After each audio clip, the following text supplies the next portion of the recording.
In this video, we're going to discuss graphs of exponential functions. So this is just kind of an introduction to what these look like and a few things that happen when you have these. So in this first blue box, we have characteristics of the graph of a parent function f of x is equal to b to the x. So remember that b has to be a positive real number, not 1. It would have these characteristics. So first of all, it is a one-to-one function, but I want to highlight a few things. The horizontal asymptote is y equals 0. So it's not really drawn on here, but that is the x-axis. That is the horizontal asymptote. So the graph approaches that, depending on which case you have, from the left or to the right. It approaches that, doesn't cross that line. The domain is always negative infinity to positive infinity. The range always matches the horizontal asymptote. So that is either going to be the minimum or the maximum, depending on if you flip it around or reflect over the x-axis. There's no x-intercept in this case because it's above the x-axis.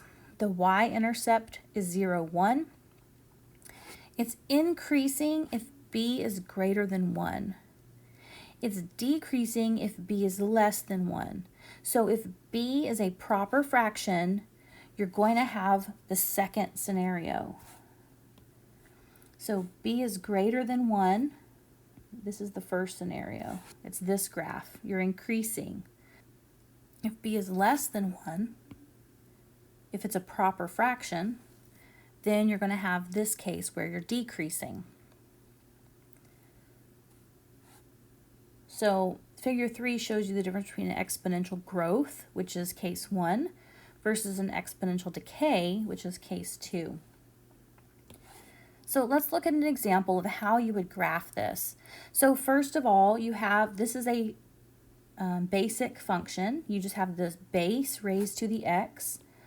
That means that your horizontal asymptote will be the x-axis. So you have a horizontal asymptote at y equals 0. So that's the first thing. The next thing to realize is that you do have a y-intercept of 0, 1.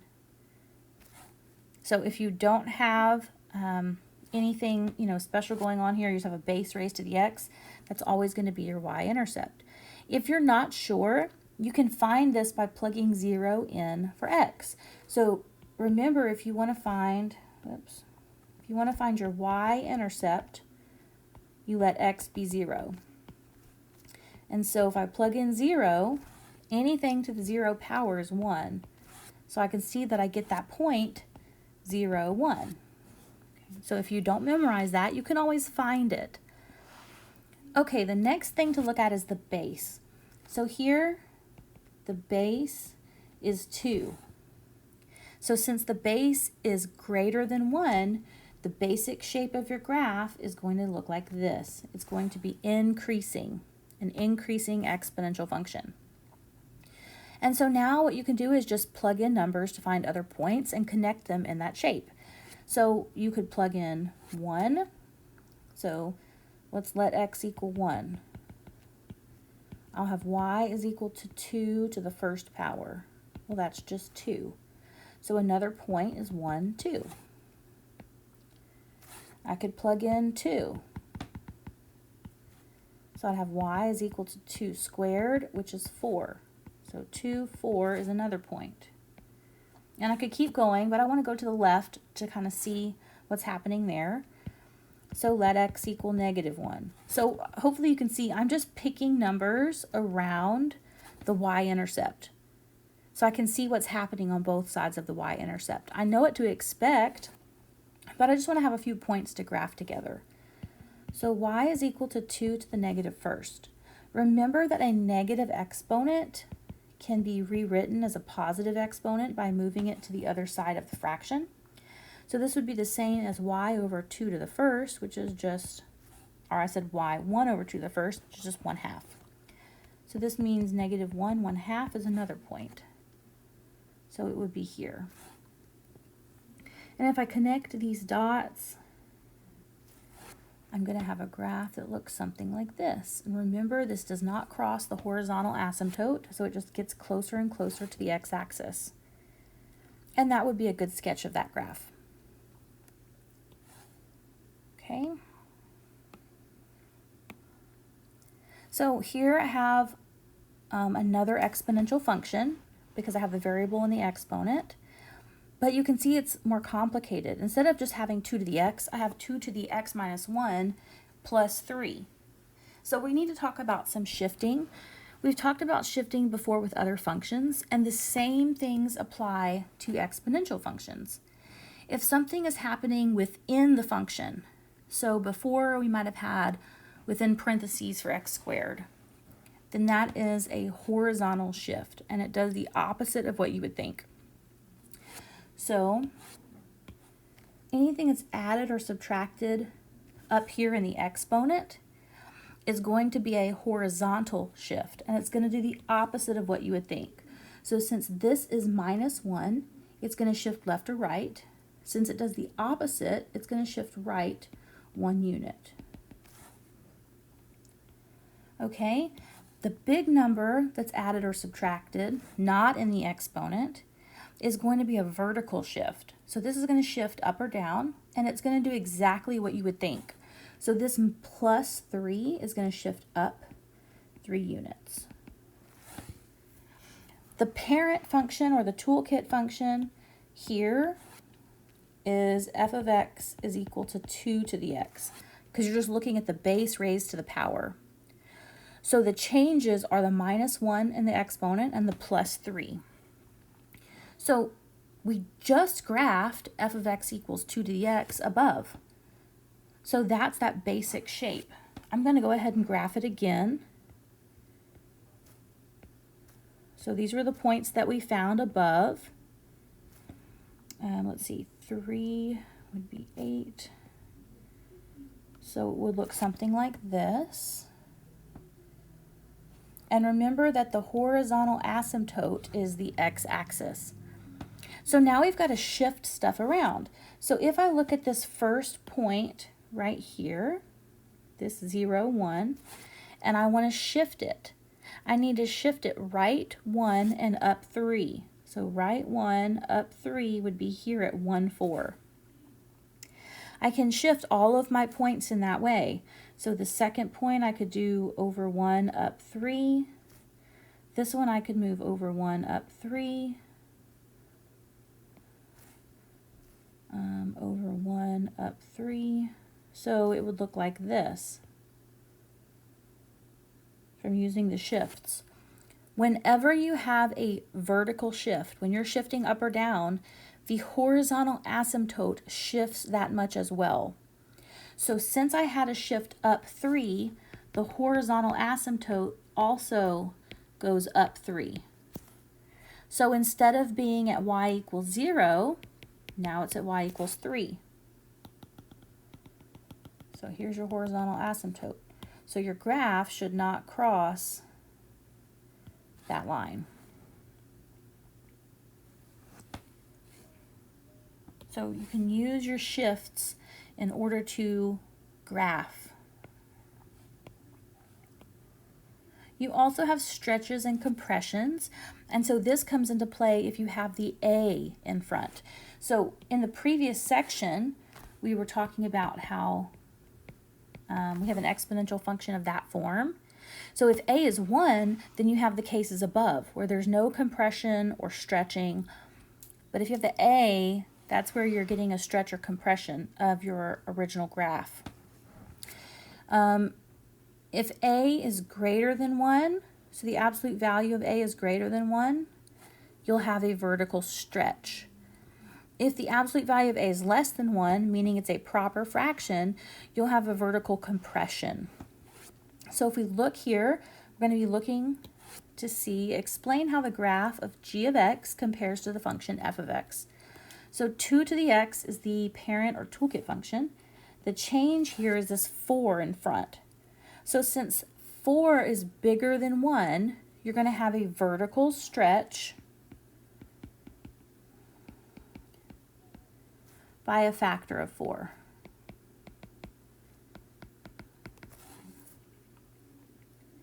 And if you were graphing, all you would do is just pick numbers and then, show the difference between that and the original.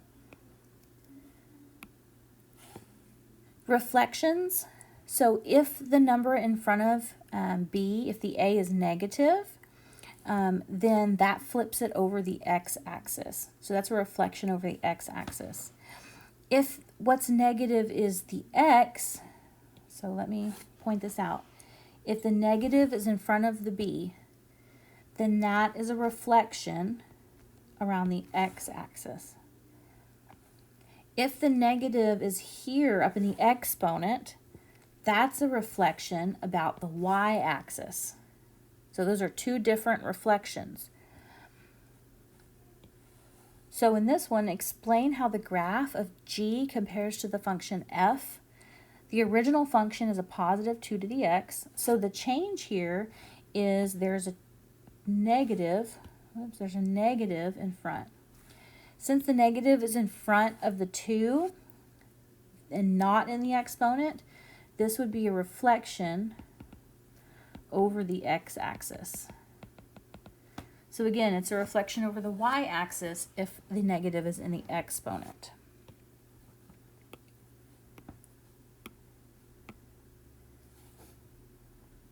Answer the following. So if we have the graph of f of x is 3 to the x, it's reflected across the x-axis, shifted downward 8 units, and then shifted left 1 unit. We want to find g of x. So what's an equation for this function? So g of x is equal to, the reflection across the x-axis is going to put a negative in front. Shifting down 8 is minus 8. Shifting left 1, left and right, remember it does the opposite of what you would think, so that's going to be a plus 1 up in the exponent. So the shifting left and right is up in the exponent, it does the opposite of what you would think. The shifting up and down is not in the exponent, it's like a big number, and it does what you think, so down would be the minus 8. What is the y-intercept of g of x? So the y-intercept you can always find by letting x be 0. So let x equal 0. So you'll have y is equal to negative 3 raised to the 0 plus 1 minus 8. So that would be negative 3 raised to the first minus 8. Well, that would just be negative 3 minus 8. So that would be negative 11. So 0, negative 11 would be your y-intercept. What is the domain of g of x?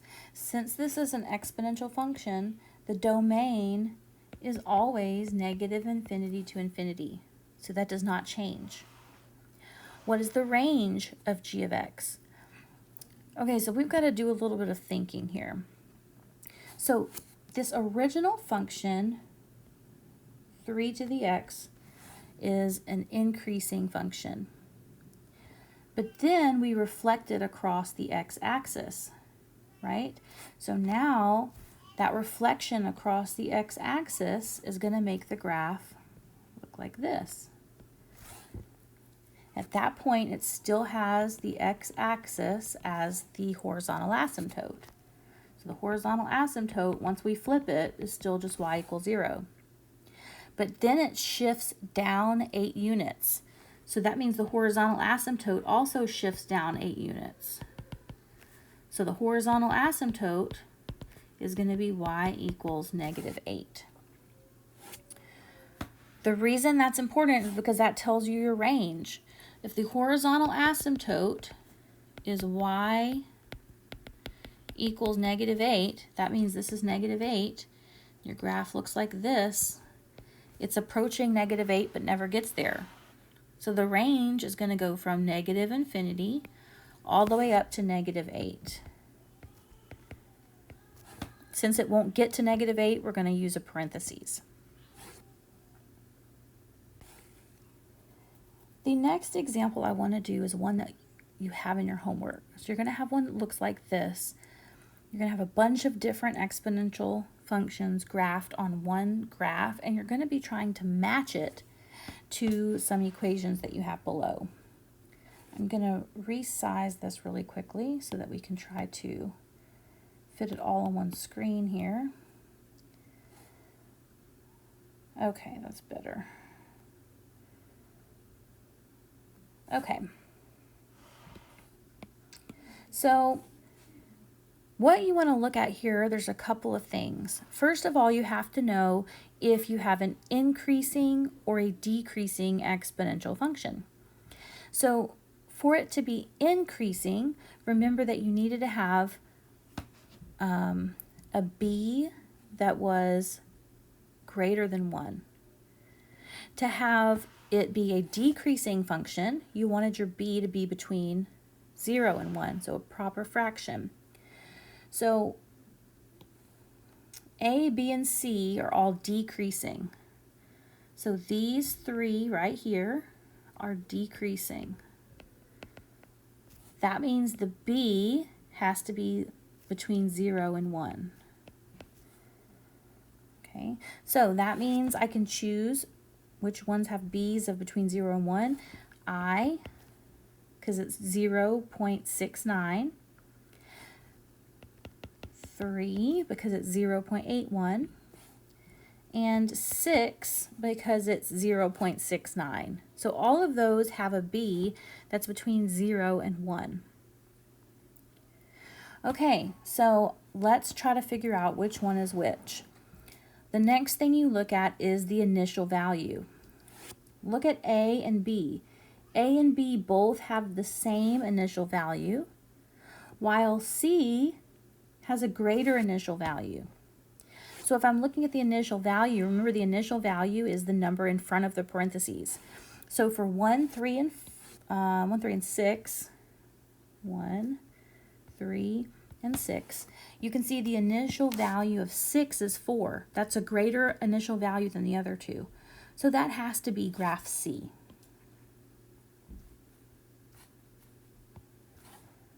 Okay, so now we have graph 1 and 3 left, and we have to choose between A and B.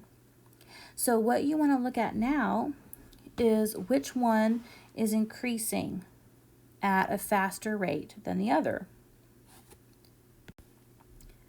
So we're comparing the 0.69 and the 0.81. The 0.69 is going to be increasing at a faster rate than the 0.81. So you're looking for one that's closer to the y-axis. So the smaller your fraction or the smaller your decimal, the closer to the y-axis it's going to be. So since 0.69 is smaller than 0.81, that one should be closer to your y-axis as you move up than the other one. So you'll have B is I, or 1, and A is 3.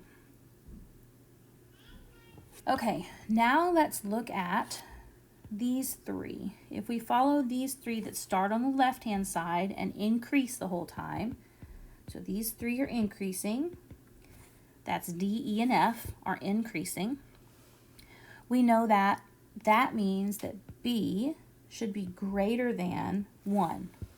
And we can see that the B values are 1.28, 1.28, and 1.59. So since we know that D, E, and F have to be 2, 4, or 5, the easiest way to start is to look at the initial value. You can see the initial value of E and F are the same, but the initial value of D is higher than the initial value of E and F. So that one is easier to pick out. So let's look at the initial values. You can see the initial value of 4 is 4. That's higher than the other two, which are just 2's. So D is the easiest one to pick out. Now you want to look at 1.28 and 1.59 and figure out which one is which. So the 1.28 versus the 1.59.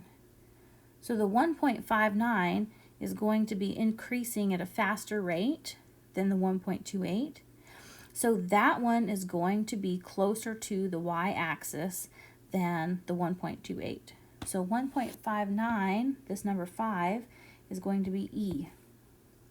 And this number 2 is going to be F.